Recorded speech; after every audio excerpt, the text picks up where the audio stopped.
অনেকদিন থেকে আমার একটা পাহাড় কেনার শখ, কিন্তু পাহাড়কে বিক্রি করে তা জানি না।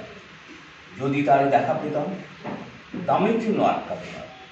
আমার নিজস্ব একটা নদী আছে, সেটা দিয়ে দিতাম পাহাড়টার বদলে। কে না জানে পাহাড়ের চেয়ে নদীর দামই বেশি। পাহাড় স্থান, নদী বহমান। তবু আমি নদীটার বদলে পাহাড়টাই কিনতাম, কারণ আমি শক্তি চাই। পাহাড়টা অবশ্য কিনেছিলাম একটা দ্বীপের বদলে।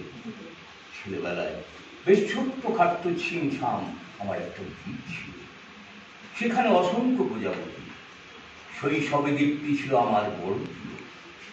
আমার যৌবনে দ্বীপটি মাপে ছোট লাগলো। প্রবহমান ছিপছিপে তন্নি নদীটি বেশ পছন্দ হলো আমার। বন্ধুরা বলল, ওইটুকু একটা দ্বীপের বদলে এত বড় একটা নদী পেয়েছিস, খুব জিতেছিস তো মাইরি। তখন জয়ের আনন্দে আমি বিফল হলাম। তখন আমি সত্যি ভালোবাসতাম নদীটিকে। নদী আমার অনেক প্রশ্নের উত্তর দিত, যেমন, বলতো আজ সন্ধ্যাবেলা বৃষ্টি হবে কিনা। সে বলতো, আজ এখানে গরম দক্ষিণ হাওয়া। শুধু ছোট্ট একটা দ্বীপের বৃষ্টি, সে কি প্রবল বৃষ্টি, যেন একটা উৎসব। আমি সেই দ্বীপে আর যেতে পারি না। সে জানত, সবাই জানে, শৈশবে আর ফেরা যায় না। এখন আমি একটা পাহাড় কিনতে চাই, যে পাহাড়ের পায়ের কাছে থাকবে গহন অরণ্য। আমি সেই অরণ্য পার হয়ে যাব, তারপর শুধু রুক্ষ কঠিন পাহাড় একেবারে চূড়ার মাথায়।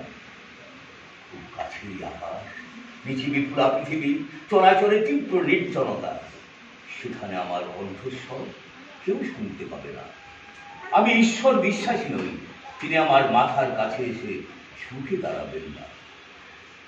আমি 10 দিককে উদ্দেশ্য করে বলবো, প্রতিটা মানুষই অহংকারী। এখানে আমি একা, এখানে আমার কোনো অহংকার নেই। এখানে জয়ী হওয়ার বদলে ক্ষমা চাইতে ভালো লাগে। হে 10 দিক, আমি কোনো দোষ করিনি, আমাকে ক্ষমা করুন।